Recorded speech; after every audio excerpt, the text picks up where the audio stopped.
Assalamualaikum warahmatullahi wabarakatuh. Halo para pendengar setia Cerimis, selamat datang kembali di channel kami. Pada malam ini, kami akan membawa kalian ke dalam sebuah kisah yang penuh dengan kengerian dan misteri. Siapkan diri kalian untuk mendengarkan cerita yang akan membuat bulu kuduk kalian berdiri. Inilah kisah Bangkitnya Mayit, malam Jumat Kliwon di Tunggul Manik, kuburan 12 mayat tanpa nama.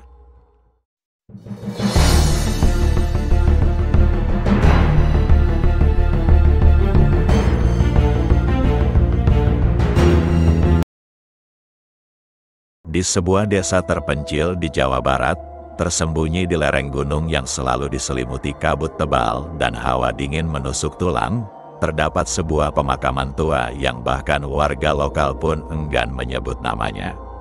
Lokasinya berada di ujung barat desa, tersembunyi di balik rerimbunan bambu tua dan pohon-pohon besar yang batangnya bengkok seperti meringkuk ketakutan. Orang-orang menyebutnya dengan bisik-bisik sebagai kuburan Tunggul Manik. Tak ada papan nama, tak ada penanda jalan menuju ke sana. Hanya tanah bergelombang dan nisan-nisan batu yang tertutup lumut dan darah hitam kering yang entah berasal dari mana. Di tempat itulah, konon, 12 mayat dikuburkan dalam keheningan, tanpa nama, tanpa upacara, dan tanpa doa. Mereka bukan orang biasa. Mereka adalah orang-orang yang konon mengikat perjanjian terlarang dengan kekuatan gelap demi kekayaan dan kekuasaan. Namun perjanjian itu, kata orang tua desa, berakhir gagal. Tumbal mereka tak lunas. Mereka mati dengan cara yang mengerikan. Terbakar dari dalam, tubuh membusuk tanpa sebab, atau hilang lalu muncul kembali dalam keadaan busuk namun tetap utuh. Namun, cerita paling menyeramkan bukan tentang 12 mayat itu. Yang paling menakutkan adalah mayit ke-13. Sosok yang tak pernah benar-benar dikuburkan. Sosok yang disebut-sebut sebagai pelaku utama dari semua ini, pemanggil pesugihan. Dukun hitam terakhir yang menyimpan rahasia pengorbanan yang belum selesai.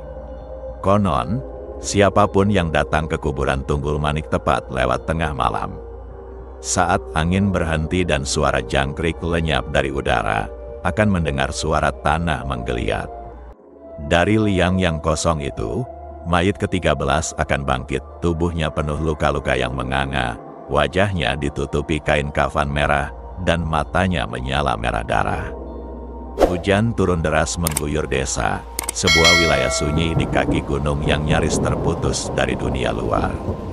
Petir menyambar silih berganti, menyinari siluet pohon-pohon tua yang meliuk seperti menjerit tertusuk angin. Kabut pekat menggantung rendah, dan suara binatang malam lenyap seketika, seperti mereka pun memilih diam malam itu. Di sudut desa, terdapat sebuah warung kopi reyot yang diterangi cahaya temaram dari lampu minyak. Di dalamnya, duduk seorang pria muda bernama Galih. Ia adalah konten kreator horor yang biasa memburu cerita-cerita gaib dari pelosok negeri. Berlawanan duduklah Pak Danu, pemilik warung, seorang lelaki tua berwajah murung dengan suara berat dan sorot mata penuh beban. Pak Danu menatap Galih lama sebelum akhirnya berkata pelan, hampir berbisik.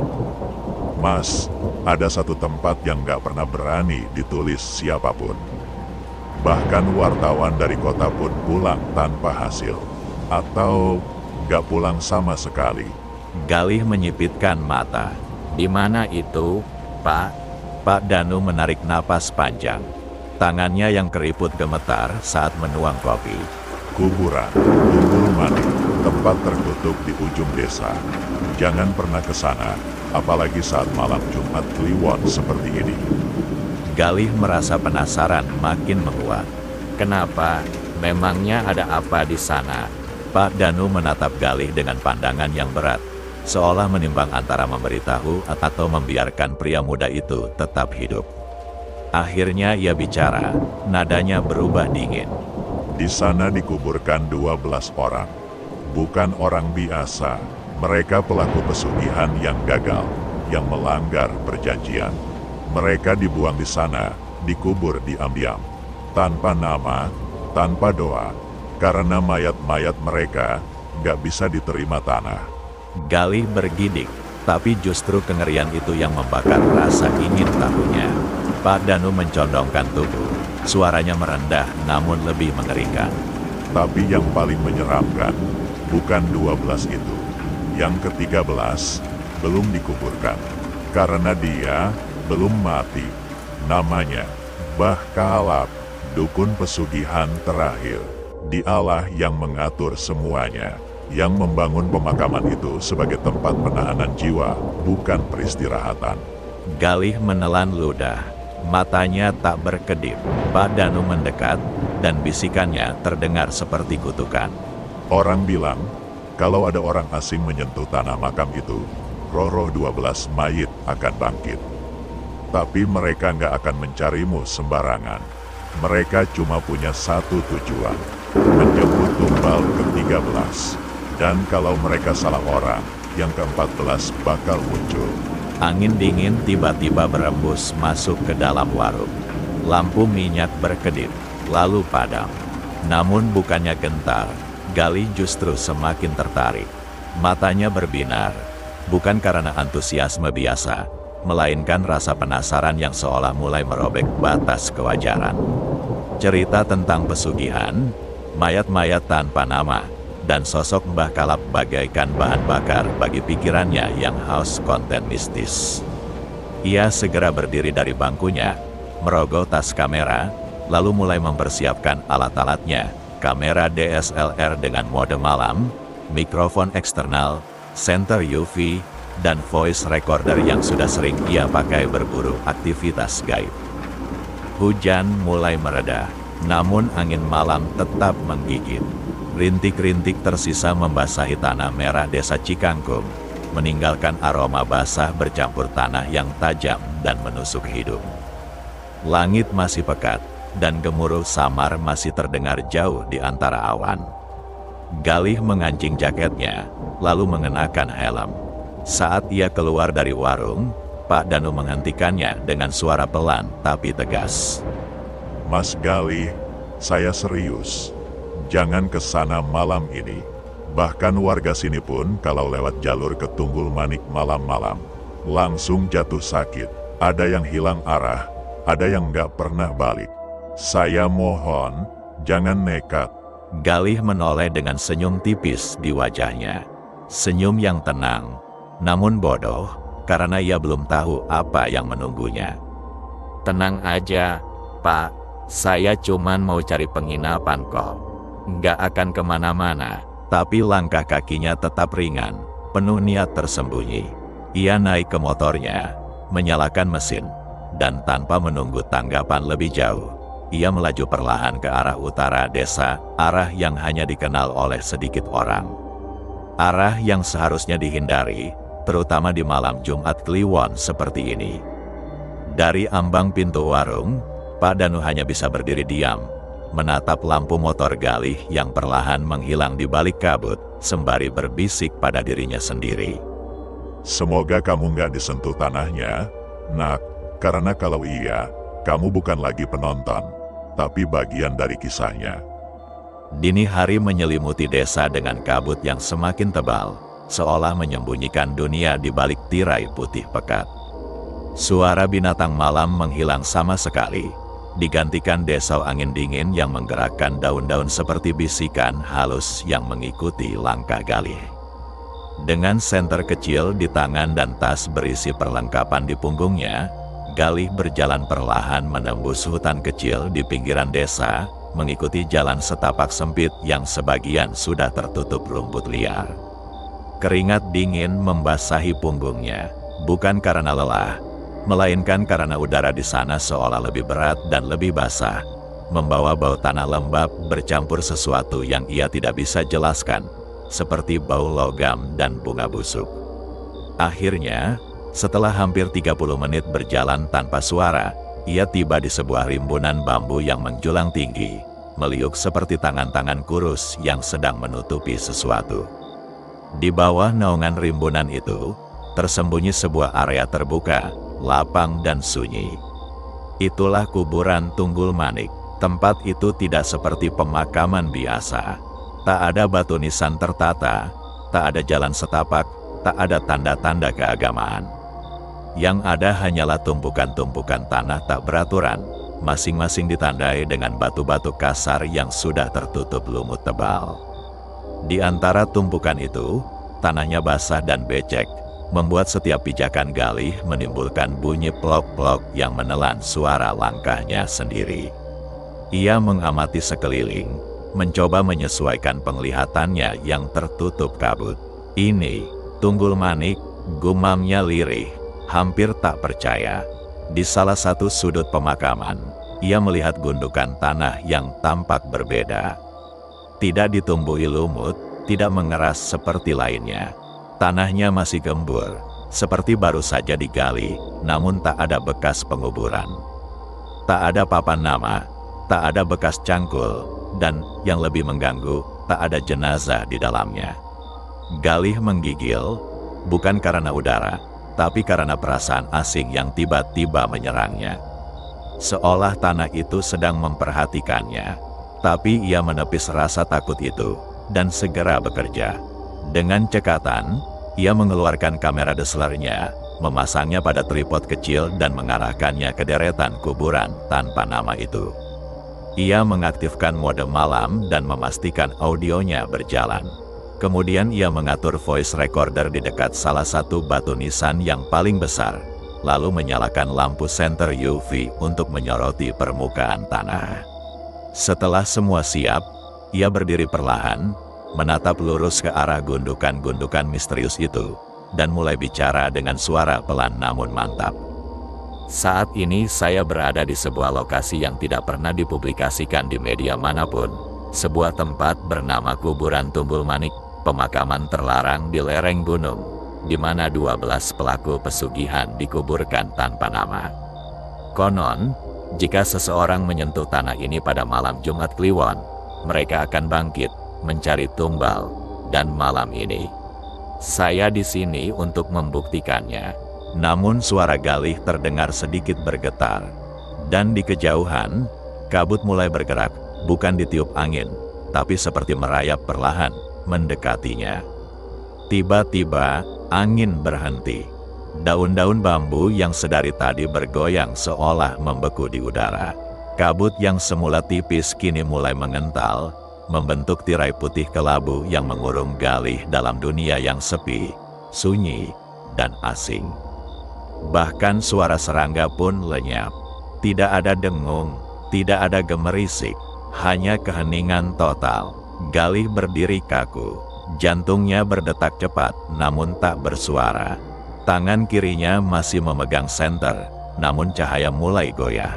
Tangannya gemetar, lalu suara lirih seperti ranting patah, namun berasal dari dalam tanah.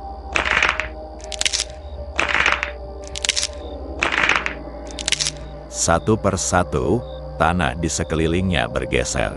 Batu-batu nisan yang sebelumnya diam mulai bergetar perlahan, lalu terjungkal seperti didorong dari bawah. Lumpur berdesir, tanah pecah. Mayat pertama muncul, tangannya kurus, membusuk, jari-jarinya tinggal tulang bercampur daging menghitam. Tubuhnya keluar perlahan seperti ditarik oleh sesuatu dari dalam. Kemudian yang kedua, lalu ketiga, hingga akhirnya 12 mayat merangkak keluar dari kuburan tanpa nama.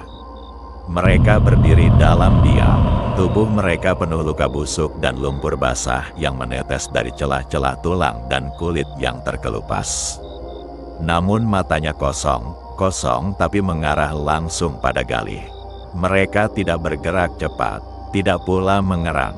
Mereka hanya berdiri, mengawasi. Dan lalu, dari kejauhan, dari balik kabut yang kini tampak seperti dinding hidup, muncul sesosok tubuh tinggi menjulang, mengenakan jubah hitam kelam yang menjuntai menyapu tanah. Kepalanya tak berbentuk wajah, hanya rongga hitam kosong seperti lubang ke dunia lain.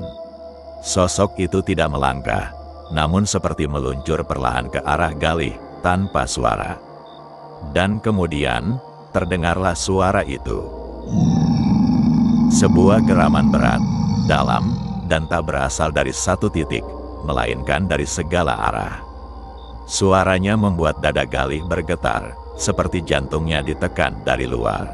Tanah di bawah kakinya juga mulai bergetar pelan, seolah menyambut kedatangan sesuatu yang jauh lebih tua, jauh lebih kelam, dan jauh lebih haus. Galih tidak bisa bergerak, matanya tak bisa berpaling dari sosok berjubah itu. Dan tiba-tiba, semua kamera mati, layar gelap, lampu senter padam, dan dalam gulita pekat itu, terdengar suara bisikan terakhir. Tumbal ke-13 sudah datang. Galih panik, nafasnya memburu, tubuhnya berkeringat dingin meski udara menusuk tulang. Apa ini? Gumamnya gemetar. Ia berbalik, mencoba lari, tapi tanah di bawahnya terasa lengket, berat, hidup. Setiap langkah seperti menapaki lumpur pekat yang menelan hingga mata kaki. Lalu, dari tanah berlumpur, tangan-tangan busuk menyembul, mencuat dari segala arah. Jari jemari tulang belulang itu menjambak celananya, merobek bajunya, dan mencengkeram kuat betis serta pahanya. "Lepaskan! Lepaskan!" Galih berteriak histeris, meronta seperti orang kesurupan. Namun semakin dia meronta, tangan-tangan itu semakin liar. Ada yang mencakar dadanya, ada yang menarik rambutnya dari belakang, dan satu tangan menjulur ke arah wajahnya. Jari-jari kaku itu menyentuh bibirnya, lalu menekan kuat hingga darah merembes dari gusi. Tanah di depannya retak, membuka menjadi lubang menganga hitam pekat, seperti mulut kuburan yang lapar. Bau anyir dan busuk menyeruak, menusuk hingga ke lambung. Galih meronta lebih keras, tapi sia-sia. Tangan-tangan itu mulai menariknya perlahan ke dalam liang lahat yang kini terbuka lebar. Tubuhnya diseret seperti bangkai, pelan-pelan masuk ke dalam lubang tanah itu. Di atasnya, 12 sosok mayit berdiri melingkari. Tubuh mereka diam, tapi kepala mereka mulai menengadah ke langit sambil mengeluarkan suara lirih dan menyayat. Dan dari balik kabut, sosok berjubah hitam semakin dekat. Tak berpijak, tapi bergerak seperti bayangan, mendekat ke tepian lubang. Wajahnya tetap kosong, tapi dari dalam kerudung hitamnya, terdengar suara serak yang menusuk jiwa. Waktumu sudah dipilih, darahmu sudah dibeli, kini jiwamu milik kami. Sejak malam itu, Galih tak pernah kembali ke penginapannya. Pemilik penginapan, Bu Lastri, semula mengira Galih hanya keluar mencari footage tambahan. Namun saat pagi menjelang dan Galih tak kunjung pulang, firasat buruk mulai merayap. Kamar Galih masih rapi, sepatu cadangannya masih tertata, jaketnya masih tergantung di belakang pintu. Hanya motornya yang tak ada. Bu Lastri mulai resah. Ia menyebarkan kabar ke warga sekitar. Dalam waktu singkat, berita pendatang hilang di sekitar Tunggul Manik menyebar ke seluruh penjuru desa. Sore harinya, kepala kampung, Pak Surya, mengumpulkan beberapa warga untuk menyisir area hutan. Mereka menyusuri jalur setapak, menembus kabut sisa hujan semalam, hingga ke batas rimbunan bambu yang dipercaya sebagai gerbang tak kasat mata menuju kuburan Tunggul Manik. Di sana, di tepi hutan yang berlumpur, mereka menemukan sebuah kamera. Kamera Galih tertimbun setengah di tanah basah, penuh bercak lumpur dan darah yang sudah mengering. Pak Surya mengambilnya hati-hati, lalu membawanya ke balai kampung. Saat malam tiba dan warga berkumpul, kamera itu dinyalakan. Meski sempat korslet, satu file masih bisa diputar. Dan saat rekaman diputar di layar kecil kamera itu, semua yang melihatnya terdiam. Wajah Galih terlihat di layar, merekam diri sendiri sambil menceritakan kisah makam tanpa nama. Kemudian terdengar suara tanah bergerak. Sosok-sosok mengerikan muncul dari balik kegelapan. Dan akhirnya terdengar suara jeritan Galih, panjang, nyaring, seperti ditarik dari dasar neraka.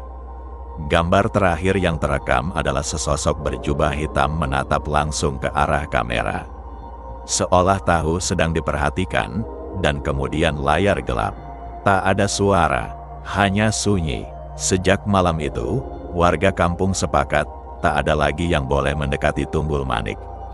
Pak Surya memerintahkan pemasangan pagar dari bambu berduri, sesajen diletakkan di tiap sudut batas tanah, dan penjagaan dilakukan setiap malam Jumat Kliwon.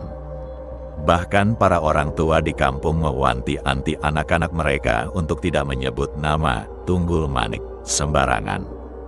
Karena mereka tahu, Tunggul Manik bukan sekadar kuburan, itu adalah gerbang, tempat roh-roh pesugihan terikat, tempat mayit-mayit bangkit, dan tempat tumbal ke-13 telah ditelan untuk selamanya. Terima kasih telah mendengarkan cerita Bangkitnya Mayit, Malam Jumat Kliwon di Tunggul Manik, Kuburan 12 Mayat Tanpa Nama bersama Cerimis. Kami harap kisah ini memberikan pengalaman mendebarkan bagi kalian semua. Ingatlah, di setiap perjalanan malam yang sepi, selalu ada resiko yang tak terduga menunggu. Waspadalah, karena terkadang yang menakutkan bukan hanya cerita, tapi kenyataan. Dan jangan lupa like, komentar, dan subscribe agar kamu tak ketinggalan kisah-kisah horor nyata lainnya dari Cerimis. Wassalamualaikum warahmatullahi wabarakatuh.